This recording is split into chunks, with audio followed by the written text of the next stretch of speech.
The broadcast is now starting. All attendees are in listen-only mode.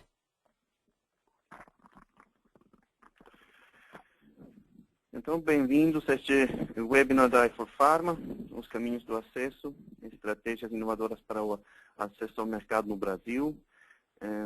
Vou esperar alguns minutos para deixar todo mundo entrar e depois começamos.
Então, mais uma vez, bem-vindos ao nosso webinar aqui sobre acesso ao mercado. E um prazer ver que somos tantos que têm tanto interesse no acesso, apesar de estarmos uma semana de Natal. Antes de começar, tem uma má notícia. Guilherme Lesser, lamentavelmente, não pode estar com a gente hoje. Teve um imprevisto, me informou ontem à tarde. Mas espero poder cobrir o tema dos PDPs em um artigo em janeiro, então fiquem atentos a isso, vamos cobrir também esse tema.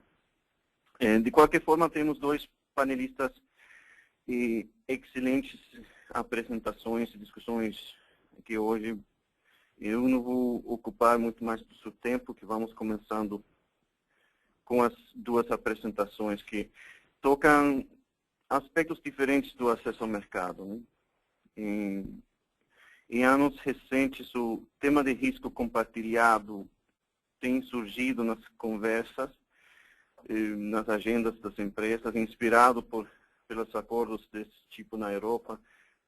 Muitos executivos de acesso começaram a ver como se podia implementar também no Brasil.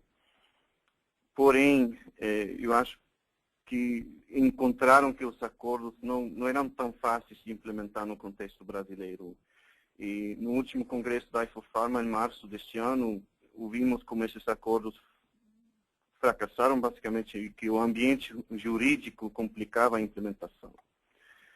Bom, agora, seguindo o hype curve de Gartner, que a atenção inicial tem se calmado um pouco, parece haver algumas novas oportunidades no mercado privado de saúde. O Marcelo Nita, diretor de acesso ao mercado da UCB, nos vai explicar um pouco mais sobre isso.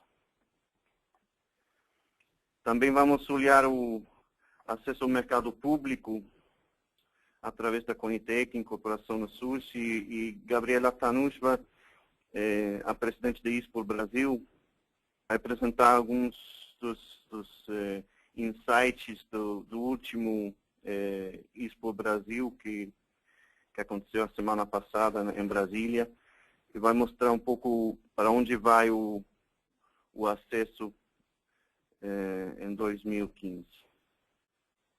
E com isso, deixo o microfone e a tela para Marcelo Nita. Marcelo, por favor.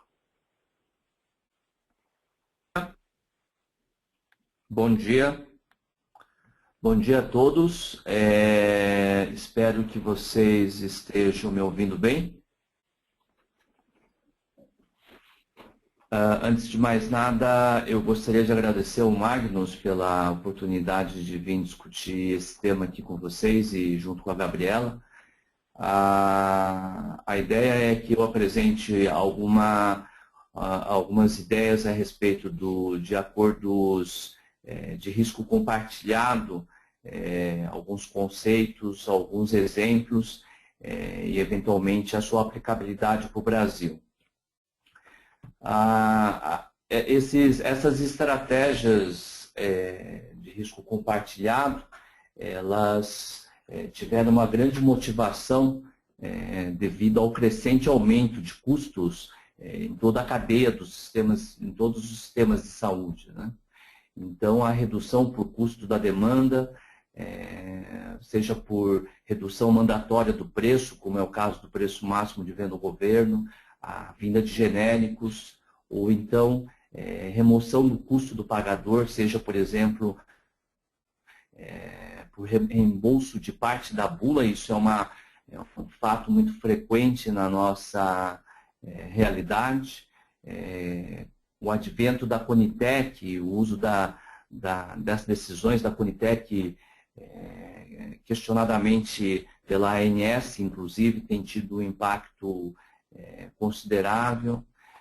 Outras razões, como o retardo do acesso ao mercado por uma série de dificuldades regulatórias, dificuldades para aprovação no preço, enfim, houveram uma série de medidas, muito em decorrência dessa explosão de custos na saúde em todo o mundo.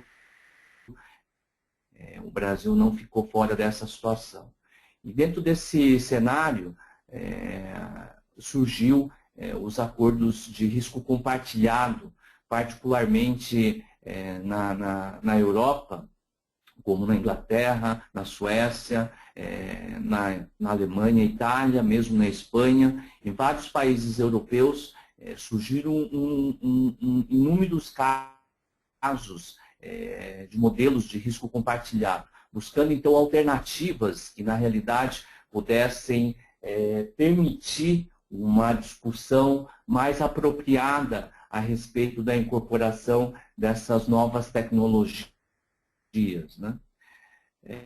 Para uma homogeneização do entendimento, o uso do termo risco compartilhado aqui, ele é bem amplo, né? Existem diversas colocações ou definições da mesma, mas, no geral, a literatura entende como um acordo entre um pagador e os produtores de novas tecnologias, que vinculam, então, a remuneração ou reembolso com um objetivo normalmente relacionado à contenção de custo, principalmente focando em efetividade ou redução do impacto orçamentário. Existem vários tipos desses modelos, né? Tanto não relacionado a desfecho clínico, como estes em verde à esquerda, e que envolvem muito a utilização de algum tipo de mecanismo financeiro para a contenção desses custos. Do outro lado, existe aqueles acordos mais baseados em desfechos e saúde, que podem condicionar o reembolso conforme a geração de novas evidências, né, como foi visto em alguns casos na Inglaterra, ou então de maneira a garantir a performance de algumas tecnologias e conforme esses resultados, como, por exemplo, uma sobrevida aumentada, haveria o reembolso somente destes que tivessem um resultado apropriado, uma sobrevida aumentada, né? Enfim, o fato é que existem diversos modelos, provavelmente cada caso, cada operadora tem que ser discutido e visto isoladamente, customizado soluções para uma abordagem mais adequada para cada realidade. Então, muito se falou se no Brasil seria o caso de ter algumas dessas desses acordos, e o Dr. Manuel Santos, da Unimed São José do Rio Preto, talvez tenha sido um dos primeiros que apresentou concretamente algumas opções de risco compartilhado. Esse foi apresentado na ISPOR em 2012, envolveu um produto oncológico, e conforme a resposta a este oncológico, o produtor retornaria em termos de produtos para a operadora, caso não houvesse uma resposta adequada a esta medicação, né? Então, é tipicamente um tipo de acordo onde há uma compensação por resultados obtidos.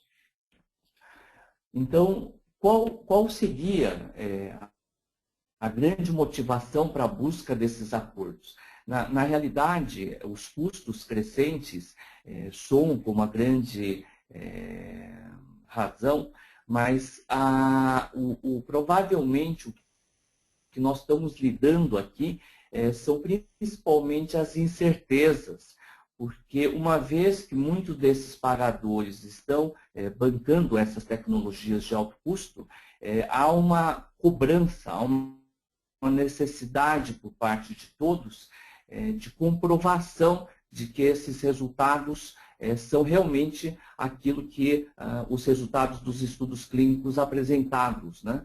Mesmo porque todos sabemos que da eficácia para a efetividade há uma queda nestes resultados por envolver uma população muito mais heterogênea, o cuidados à saúde de uma maneira mais não tão rígido quanto no contexto de uma pesquisa clínica, né? Então, por estas incertezas, o uso desses tipos de alternativas de acordo, eles permitem, então, uma gestão mais ativa, principalmente daquelas doenças crônicas de uso prolongado e que muitas vezes o benefício clínico pode ser até tênue ou de difícil mensuração. Então, nesse caso, a mensuração ativa, o acompanhamento ativo desses pacientes poderiam gerar a certeza de que o investimento desses pagadores está trazendo um retorno adequado. Um outro caso de risco compartilhado de sucesso, como o Magnus mencionou, houveram inúmeros casos publicados, principalmente na Europa, onde se mostrou uma dificuldade muito grande de acompanhamento, de monitoria desses casos, né? Por outro lado, houveram sim alternativas que foram benéficas tanto para a indústria quanto para o pagador. Esse é um caso que eu entendo como interessante. Aconteceu na Austrália e foi monitorado através de um registro prospectivo pacientes com um determinado tipo de câncer. E conforme a taxa de mortalidade que ocorreu com essa medicação, foi corrigido o ICER, ou seja, o custo-efetividade dessa medicação, e isso demandou um desconto para a manutenção do ICER no valor apropriado. Que impacto teve isso para os diferentes stakeholders? Com certeza, os pacientes tiveram acesso a uma medicação nova, inovadora. Os médicos também reconheceram um avanço no tratamento da doença e principalmente a indústria também teve a oportunidade de apresentação, de acesso a essa medicação de uma maneira mais ampla, havendo então, segundo relatos, um benefício mútuo das diversas partes interessadas, que eu acho que é a condição sine qua non para o sucesso dessas iniciativas. Houveram também uma série de outros exemplos, mesmo naqueles países que têm tradicionalmente uma avaliação muito rígida em relação à incorporação dessas medicações. Por exemplo, na Austrália, a indústria que fabrica biológicos acabou fazendo um acordo para a incorporação no tratamento da artrite reumatoide, né? Esse é um exemplo interessante para o Brasil, mesmo porque as operadoras hoje estão lidando com a questão da remuneração, do reembolso de biológicos para a artrite reumatoide no sistema de saúde suplementar.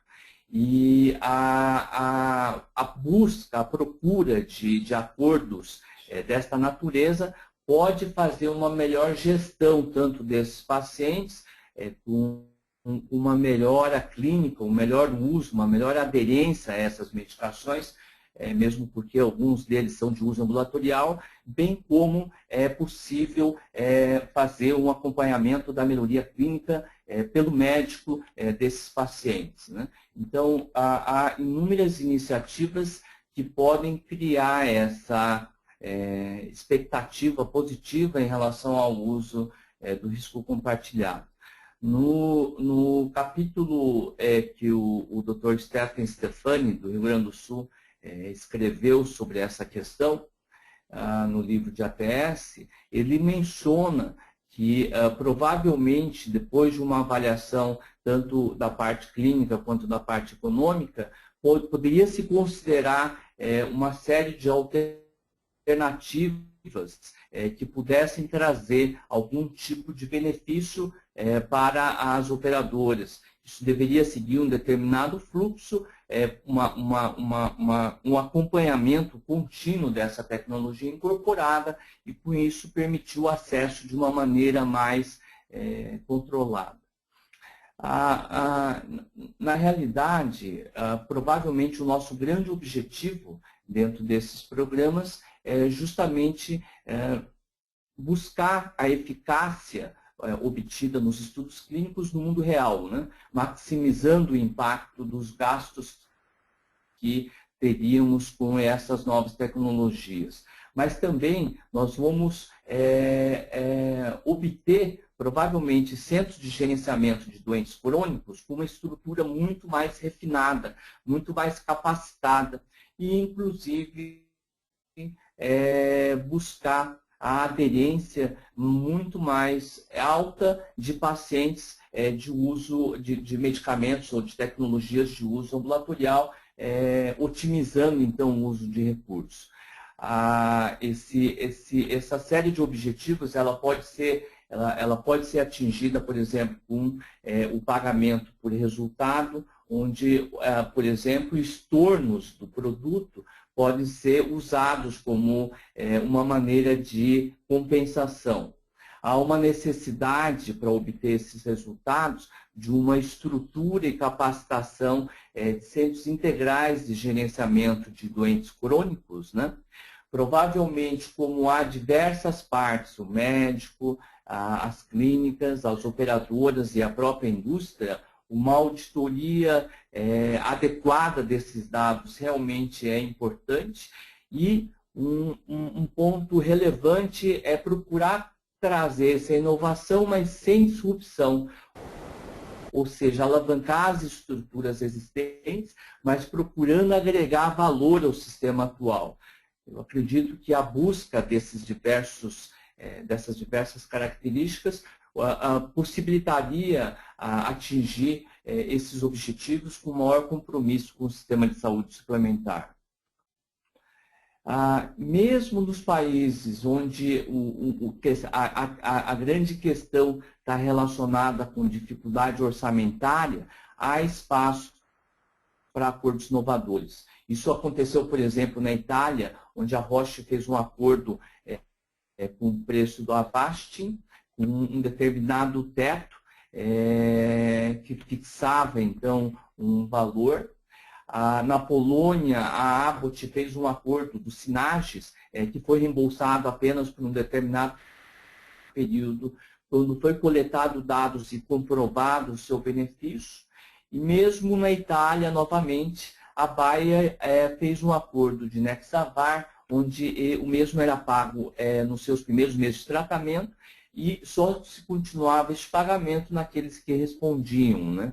Então, há uma busca de uma série de alternativas que possibilitem, então, um uso mais adequado, mais regulado dessas medicações. Mas, em conclusão, o risk sharing, com certeza, ela está na sua primeira infância. De maneira nenhuma eu quero defender que ela deve ter um uso extremamente como servindo como uma panaceia para muitos casos dentro do sistema de saúde suplementar. Uma condição importante para o sucesso é definir objetivos comuns entre as partes que estão ativos dentro desses esquemas, né? Focando muito na qualidade dos resultados, que é o grande mote do Porter, na busca de melhoria de qualidade, não apenas na economia de recurso, né? E uma série de vantagens oriundas desses projetos, como um permanente registro, acompanhamento de pacientes, tanto da parte clínica quanto econômica, poderia ser obtido com a implementação disso. O fato é que existem muitas incertezas, muitas dificuldades logísticas de estrutura, mas é possível buscar algumas alternativas, em muitos casos que hoje o sistema de saúde suplementar vem enfrentando desafios para conseguir uma implementação de novas tecnologias incluídas no rol de procedimentos obrigatórios. Isso acho que era uma visão geral do assunto que me foi solicitado. Eu fico, então, à disposição para eventuais questionamentos. Muito obrigado, Marcelo. Esses temas são sempre de interesse. No nosso congresso IFOPharma Brasil 2015, em maio, é um dos temas mais chave, como desenvolver parcerias inovadoras com a saúde suplementar e com o setor público. São temas principais e haverá várias sessões específicas dedicadas a esse tema. E espero que a apresentação agora do Marcelo tenha inspirado algumas novas ideias entre os ouvintes que podem trazer para as discussões no Congresso. Eu tenho algumas perguntas depois para o Marcelo, mas vamos deixar para a discussão depois da apresentação da Gabriela. Vocês podem fazer perguntas já na parte de questions, que podem ver na sua tela. Podem começar a fazer perguntas e a gente vai respondendo depois nas discussões. Mas, bom, seguimos. Gabriela, por favor, deixa o microfone e a tela para você.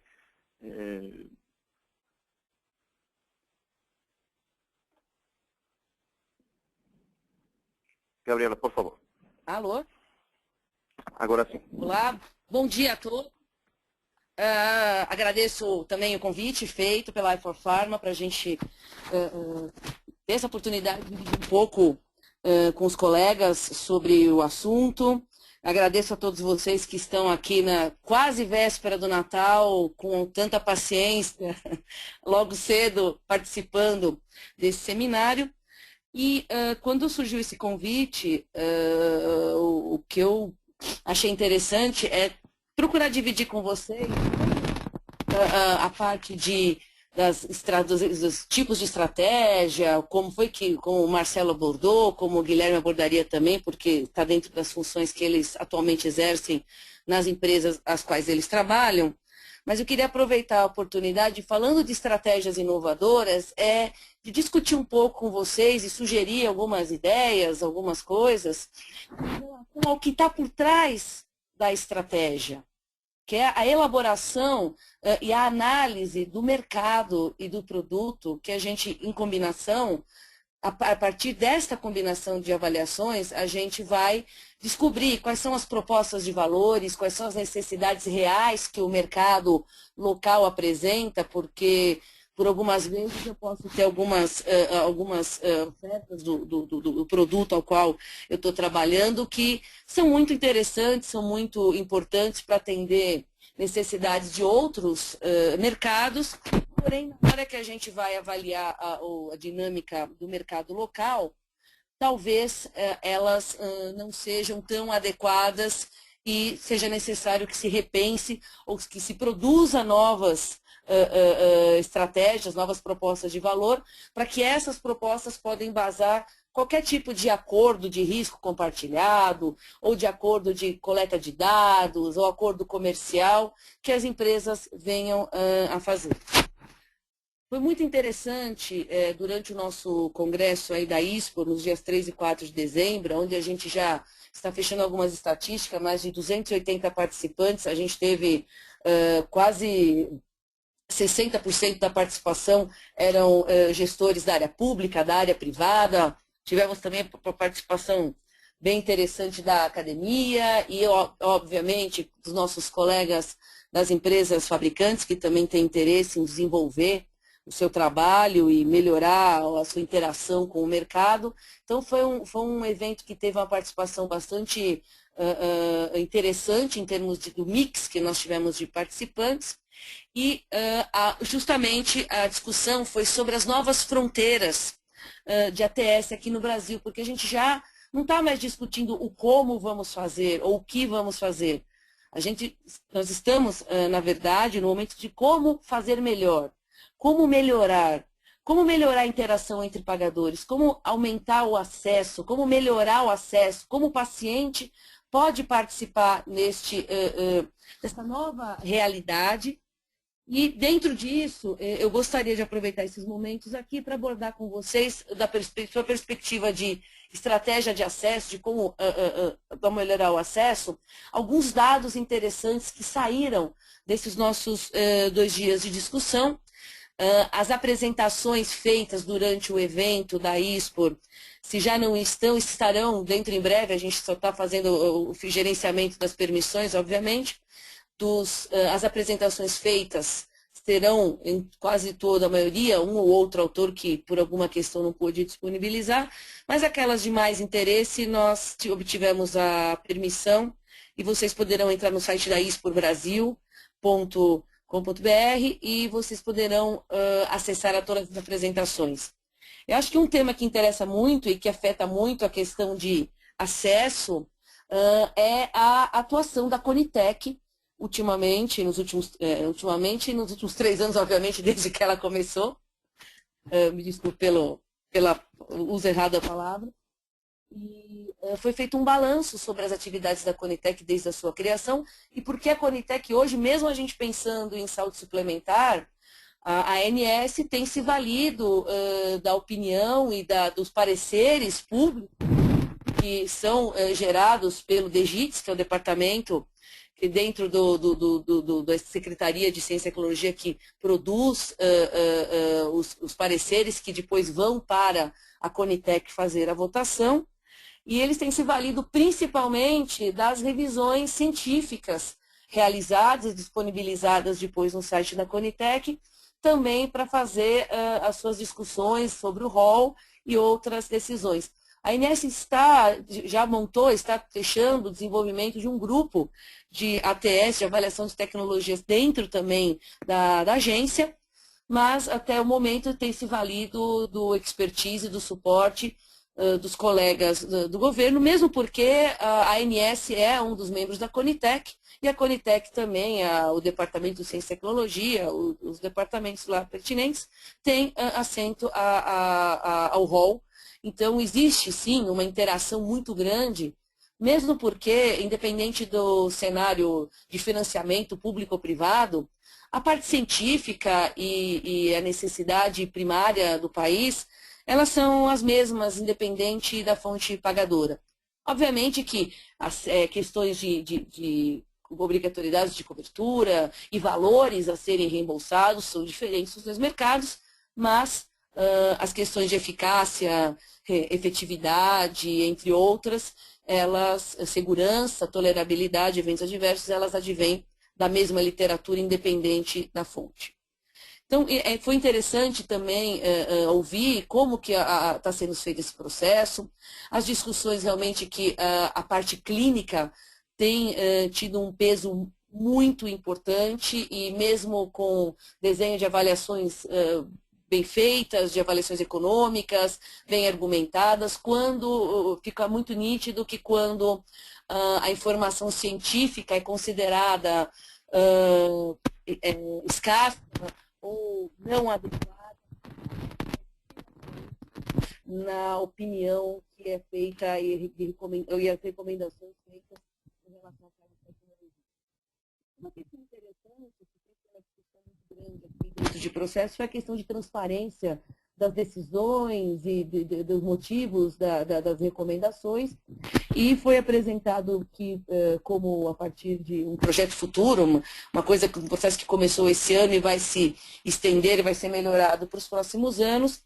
A doutora Clarice Petramalli fez uma excelente apresentação falando sobre os projetos, os objetivos da Conitec a partir de 2015, sendo que em um deles, que acho que respondeu à questão de vários colegas, foi a questão de discussões prévias em relação às tecnologias, para que não fique somente na submissão de um documento e aguardando depois os 6 meses para ver o que vai acontecer, que podem vir a 9, inclusive pela nossa lei.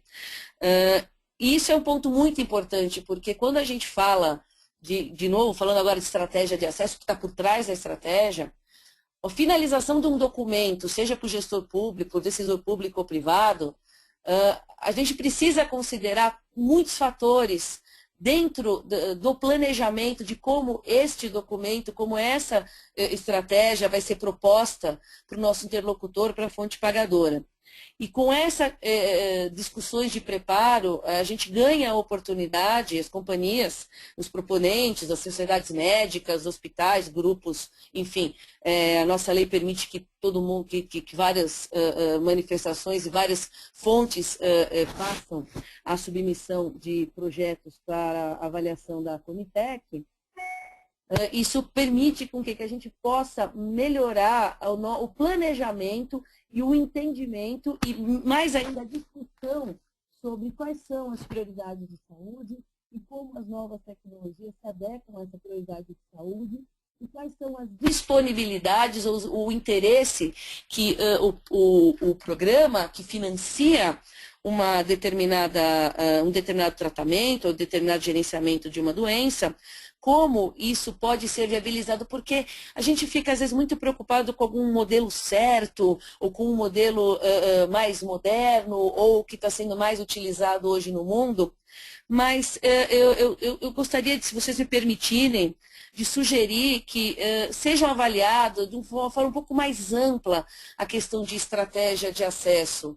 Porque quando a gente conhece, quando a gente trabalha antes a parte estratégica, conhecendo profundamente a correlação entre o que o novo produto oferece e o que o mercado realmente tem de demanda, necessidade, a gente vai acabar percebendo que uma boa parte das vezes são questões até, eu não vou dizer simples, porque nunca é simples, mas são questões mais básicas do que alguma estratégia mais elaborada ou sofisticada que eu venha a propor ou que necessite de um contrato, no caso, como o Marcelo comentou, a gente tem no Brasil uma questão da resolução de pesquisa clínica. Para manter um dado de resultado de saúde de um cidadão brasileiro, precisa estar sob um protocolo aprovado por um comitê de ética reconhecido pela CONEP. Então, eu não posso criar um banco de dados terceiro com os resultados e dar acesso a isso às partes interessadas, porque eu tenho que passar por essa questão da regulação que atualmente está em vigor, mesmo para estudos observacionais, retrospectivos ou prospectivos, nós estamos sobre essa regulação. Essa foi também uma das grandes limitadores para que as estratégias de compartilhamento de risco no formato que hoje acontecem fora do Brasil, hoje aconteçam dentro do mercado brasileiro. Isso não significa que compartilhamento de risco seja uma estratégia ruim ou uma estratégia errada. A questão toda é discutir como pode ser feito algo nesse sentido, mas que contemple a realidade brasileira e que se adeque à nossa regulamentação e às nossas necessidades de saúde. Então, foram colocadas novas estratégias. Algumas outras discussões que foram feitas também durante o evento, também nos embasam alguns questionamentos que nós devemos, como profissionais da área, pensar para embasar as nossas estratégias, as nossas discussões e propostas de melhoria ou ampliação de acesso a tratamentos inovadores no Brasil. A questão de olhar para o processo de ATS não só como um documento final ou só como um estudo de custo-efetividade. Custo-efetividade, custo-utilidade, ele é uma parte importante do processo, mas é uma parte do processo. É uma avaliação qualitativa do investimento que está sendo feito. Então, a gente não pode depositar todas as nossas fichas somente neste resultado. Nós temos outros resultados dentro do processo de avaliação de tecnologias em saúde que nos são muito úteis e podem, sim, ser ferramentas de apoio para discussão da incorporação de um tratamento. Vamos pegar, por exemplo, a incorporação de um tratamento para uma fase de doença que, assim, o paciente já não tem mais, ele já passou por diversas fases, já passou por diversas linhas de tratamento. Então, nós estamos discutindo uma incorporação de uma nova estratégia terapêutica que o paciente hoje não tem tratamento ou está tendo um tratamento inadequado para a fase ou para o estágio de doença que ele tem. Então, nesse caso, a gente está discutindo atendimento de uma população e não necessariamente substituindo tratamentos. O que é diferente quando eu tenho já um tratamento disponível e eu quero propor a substituição de um tratamento. Aí sim, a custo-efetividade e custo-utilidade vai ter um peso muito grande, porque estamos fazendo o quê? Propondo trocas, substituições. Então, a gente tem muito que entender qual é o desenho, a doença que a gente está discutindo para poder encaixar quais são as estratégias, quais são os estudos, as avaliações dentro do processo todo de ATS que vão ser úteis para apoiar as decisões. Inclusive, isso foi refletido também numa das discussões, onde a gente conversou sobre doenças crônicas, endêmicas e raras.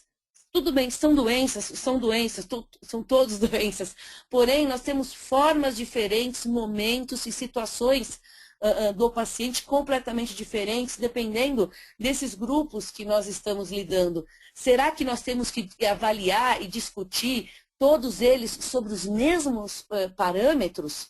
Quais parâmetros podem ser mais valiosos ou mais importantes em detrimento de outros? Isso é uma discussão para ser realizada entre todos os participantes do mercado. A gente não pode concentrar a discussão apenas em uma das partes, e inclusive isso também é uma das propostas de uma metodologia que também foi bastante discutida, que é a avaliação multicritério, ou MCDA, que é a sigla de inglês de Multi-Criteria Decision Analysis, também tem se apresentado como ferramenta para ajudar a embasar toda a preparação para as discussões sobre aumentar ou permitir ou regular o acesso de pacientes aos tratamentos ou incluir tratamentos novos para diversas doenças que nós temos que lidar.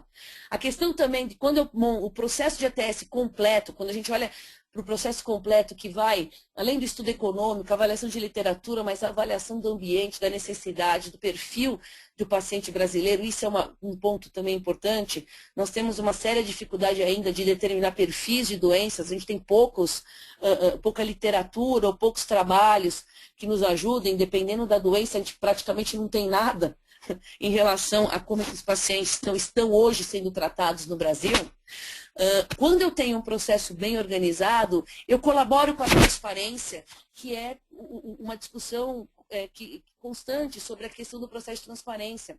A hora que eu falo que a decisão foi tomada baseada nesses parâmetros, e esses parâmetros são divididos com todos os participantes no mercado, eu melhoro o meu processo de transparência e garanto que as decisões políticas estão levando em consideração as questões técnicas, as questões econômicas que são inerentes ao processo. Não tem jeito. Essas três questões, elas sempre vão estar ligadas às decisões. Os aspectos políticos, econômicos e técnicos, eles sempre vão estar entrelaçados e sempre vão estar sendo utilizados como base para ter uma decisão mais acertada. Obviamente que a gente não tem a pretensão de que com um documento de avaliação que se erre, reduzir para 0% de erro.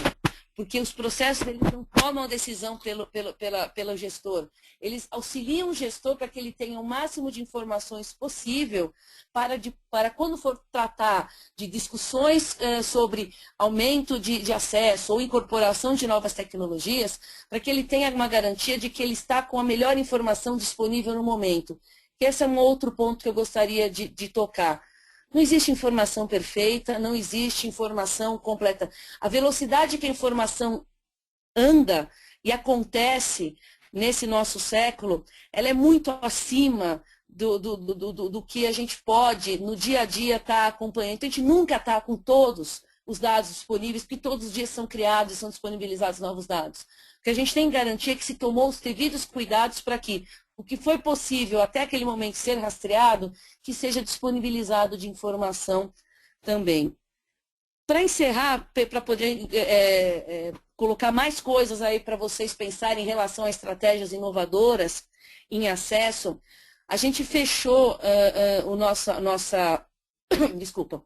a nossa reunião com uma discussão muito importante.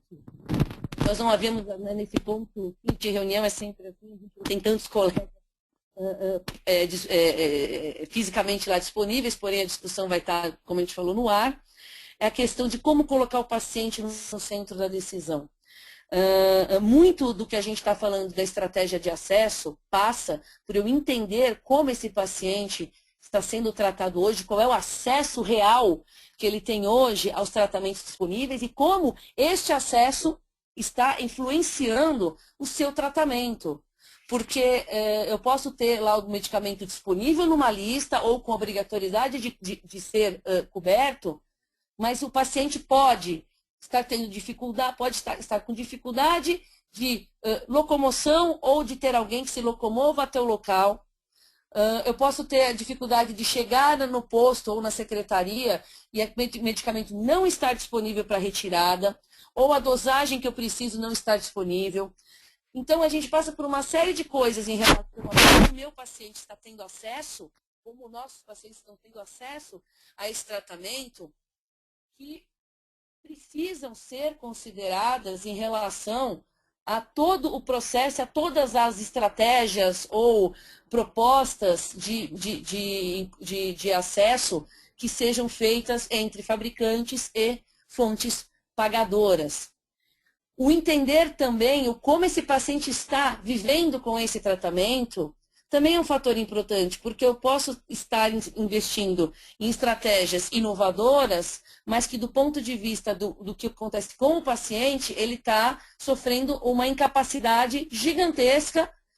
O benefício da eficácia está no estudo clínico, porém o paciente pode estar vivendo de uma forma que ele não gostaria, ou que ele preferia ter outro tipo de tratamento para não ter tanto eventos adversos, ou para... Então, o paciente hoje, ele precisa também ser ouvido para quê? Para que essas nossas estratégias de acesso, elas sejam embasadas na realidade do paciente brasileiro. O que a gente vê em relação às associações de pacientes é que, assim, durante os últimos 4, 5 anos, eles evoluíram muito.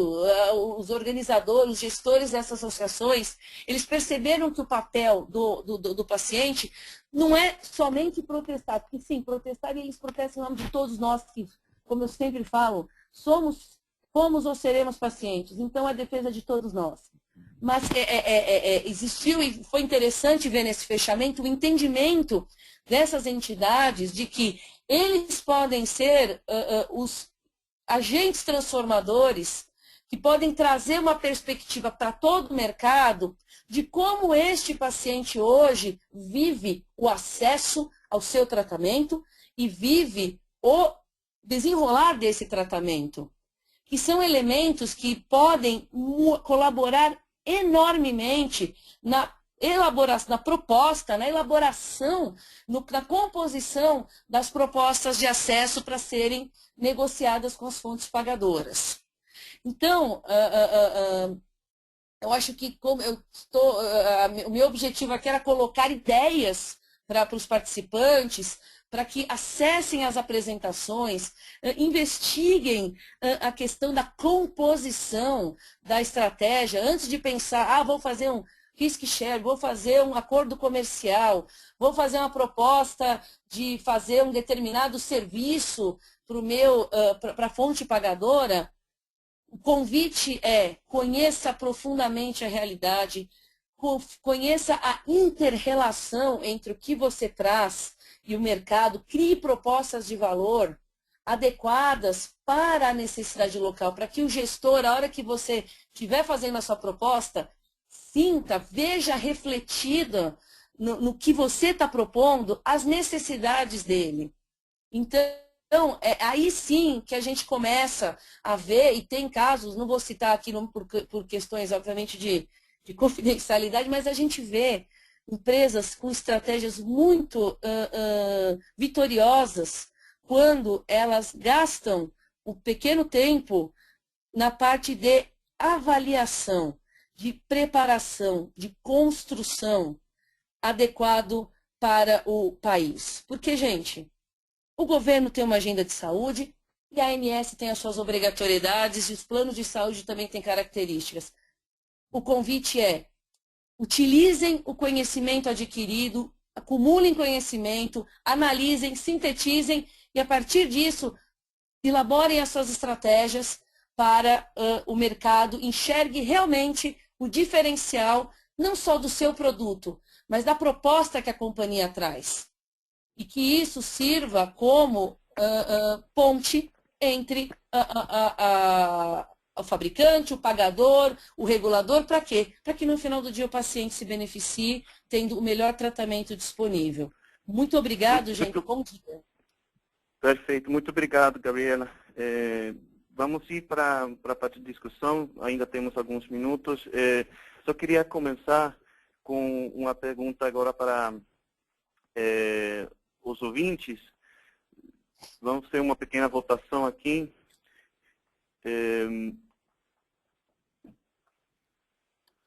Você ou a sua companhia tem deixado de entregar um dossiê à Conitec para evitar uma resposta negativa que pode impedir o acesso por outras vias? E deixamos uns segundos agora para votar. E o background dessa pergunta é que eu tive várias conversas com pessoas na indústria e me comentaram que tem chegado a esse ponto de as decisões da Conitec afetam também as incorporações, o acesso tanto no mercado privado quanto no setor público. Então, gostaria de saber se entre vocês, isso tem acontecido e até que ponto?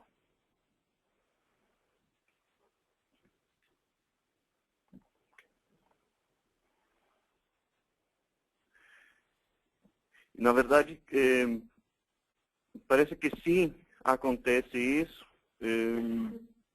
mas não tanto como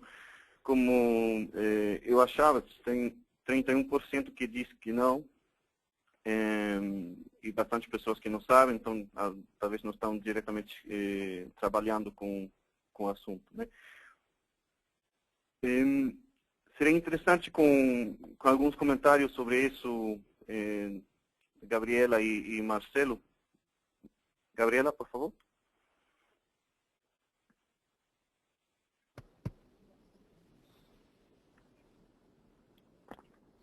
Gabriela? Oi, desculpa, eu estava falando alô e não estava aparecendo aqui. Olha, se a literatura demonstra a superioridade ou redução de algum outro fator, realmente eu acho que não pode ser um impeditivo de você submeter uma documentação. Mas assim, eu como você, eu também tenho visto muitos colegas comentarem essa preocupação. Mas assim, se você fez essa tua base, você vai ter mais certezas. Talvez, como você colocou, não sei, aqui sejam colegas que não estão diretamente ligados a isso, isso pode estar distorcendo aqui a resposta, Magnus. Sim, pode ser. Temos algumas perguntas aqui. Eu vou só arrancar com... Tem uma pergunta para começar, que você mencionou a importância, Gabriel, de avaliar a proposta de valor que seja adequado para o medicamento, para a terapia, para o contexto. Isso está parecendo bastante a discussão aqui na Europa, e algo que se está falando bastante aqui é a importância da cocriação das soluções. É dizer, criar as soluções, as propostas de valor, quase em conjunto com o cliente. Eu não sei, Marcelo, você tem algum comentário em relação a isso, em relação aos esquemas de risco compartilhado? Magnus, se me permite, essa questão da Conitec e resposta negativa que pode impedir o acesso, acho que é uma realidade que muitas empresas têm vivido junto à saúde suplementar, junto aos operadores de plano de saúde, por haver tido uma publicação da ANS que sinalizava nesse sentido. Mas a própria doutora Clarice Petramali, ela já sinalizou que este entendimento não seria adequado, principalmente porque as decisões da Conitec são avaliadas dentro da perspectiva do SUS, né, do Sistema de Saúde Público, dentro dos custos do SUS, da estrutura de atendimento do SUS, e que com certeza não há uma condição de fazer essa extrapolação de maneira direta para o sistema de saúde suplementar, onde a estrutura de atendimento, de prestação de serviços à saúde é diferente da encontrada no público, né? Então, por essa razão, essa é uma questão que merece ser revisada, no mínimo revisada. A questão de coparticipação do desenvolvimento da proposta de valor, eu acho que é um ponto extremamente importante em todas as atividades que nós temos desenvolvido. Nós sempre procuramos estas parcerias junto com, principalmente por causa de todo o investimento que o Ministério da Saúde fez na capacitação de vários centros, né, na criação dos NATs, dos núcleos de ATS, e uma série de iniciativas por todo o Brasil, no sentido de criar capacitação para produzir o conhecimento. Eu creio que a busca da parceria desses centros de geração de dados em ATS é essencial, porque permite contemplar a realidade do Brasil, do sistema público, por exemplo, mesmo do privado, como já teve casos onde nós fizemos isso na saúde suplementar, em diabetes. Estudo esse que já inclusive foi publicado e utilizado em diversas condições na saúde suplementar. A busca de dados em coparceria com os centros de geração de pesquisa, como os núcleos de ATS, é um ponto essencial na integração das informações, na otimização dessas informações, no meu entender.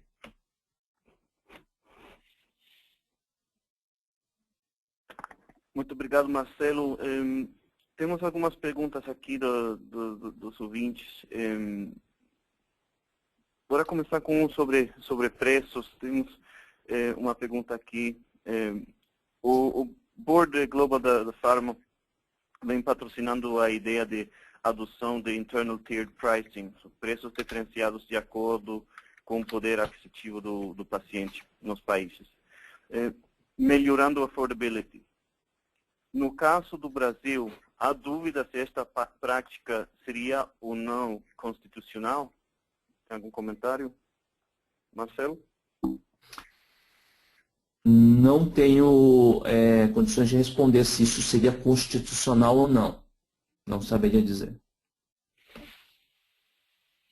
Gabriela? Olha, eu também não sou advogada, sou economista. Assim, mas talvez como o sistema é que assim, pensando que o SUS dá cobertura universal e gratuita, talvez não faça sentido a discussão para o que o SUS cobre. Para o que o SUS não cobre, eu acho que precisa de um colega que seja da área de direito para poder responder com mais propriedade. Mas pensando que o SUS está direito universal e gratuito, talvez para o sistema público isso não se aplicaria. Mas, de novo, não sou versada no tema. E tem outra pergunta. Como melhorar o envolvimento de especialistas, de pessoas realmente envolvidas com a assistência de determinada condição de saúde, como a avaliação de uma tecnologia? Gabriela?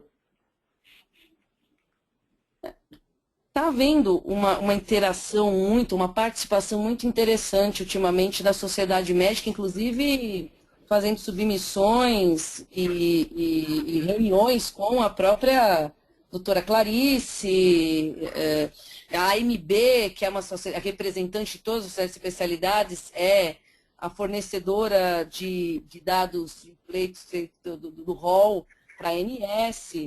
Então, eu acho que assim, a sociedade médica, não o Conselho Federal de Medicina, porque inclusive foi falado no Reino da porque existe um assento à Conitec para o CFM, mas que aparentemente não há um comparecimento tão grande dessa entidade, mas as sociedades de especialidades e a AMB, eles têm tido um papel muito interessante e importante dentro da discussão de avaliação, incorporação de tecnologias em saúde, mas a gente tem que lembrar que eles têm a visão clínica, e eles podem sim ser muito contributivos na discussão do tratamento do paciente, da necessidade do paciente local também, porque eles é que estão tendo a interação direta com o paciente. Eu vejo isso como uma peça importante se você está pensando em estratégia de acesso.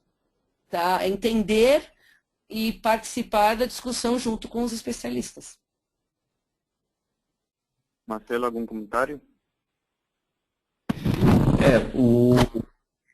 Eu concordo com a Gabriela. Você sabe que eu sou médico de formação. A questão toda em relação a o envolvimento de médicos assistencialistas na ATS é bastante complexa, né? Não existe um direcionamento da formação do médico nesse sentido. O nosso esforço tem sido muito de buscar alternativas que permitam o envolvimento desses clínicos junto com os nossos projetos de pesquisas de ATS. É a maneira que há uma maior compreensão da natureza dos dados e da utilização dos dados dentro das políticas de assistência farmacêutica, seja pública ou privada, né?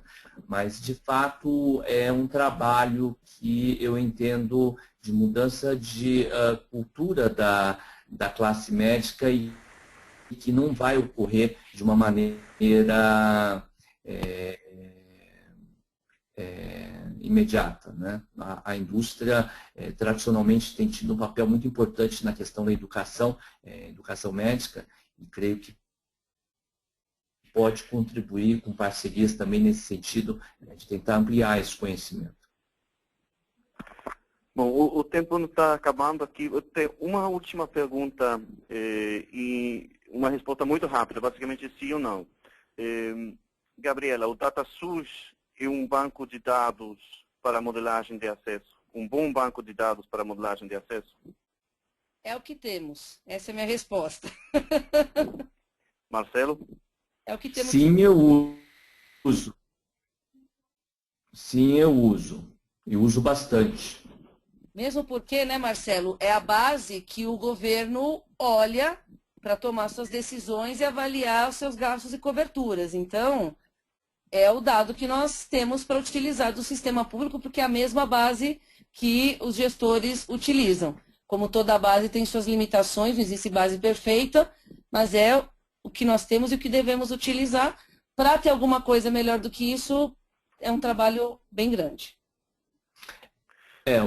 De fato, como... Desculpa, Marcelo, pode falar. Não, só para finalizar muito rápido, Gabriela, você sabe, você faz esse tipo de estudos, é uma dificuldade muito grande coletar o dado do DataSUS de maneira para usar em estudos de ATS. Mas uma vez coletado eles, dá para se trabalhar assim para gerar informações não só de custos de tratamento, mas também de farmacoepidemiologia, e que isso tem muita utilização prática em cargas de doença, enfim, uma série de tipos de projetos importantes para entender os sistemas de saúde. Né? Não é perfeito, mas é utilizável. Não é saber só puxar, é saber usar, analisar e aplicar técnicas adequadas para poder fazer as avaliações. Concordo com você, Nita. Perfeito. Perfeito. Muito obrigado, Gabriela, Marcelo, muito obrigado pela participação. Agradeço também a participação de todos os ouvintes, perguntas que fizeram. Eu sei que tiveram algumas perguntas que não alcançamos a resposta, mas enfim.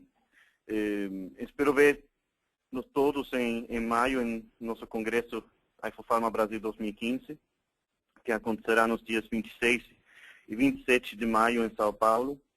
E se tem interesse no congresso, pode baixar o folheto do evento aqui, no link que está aparecendo no chat agora. E vou também mandar para o seu e-mail para darem uma olhada. Nas próximas semanas estarei divulgando também mais palestrantes, notícias sobre o evento, então fiquem atentos a isso. E como poderão ver, estamos levando o congresso a novos patamares, e tanto a agenda quanto o line-up de palestrantes sobressalem anos anteriores. Estamos realmente elevando o evento. Então, agradeço a todo mundo, boas festas e até o 2015.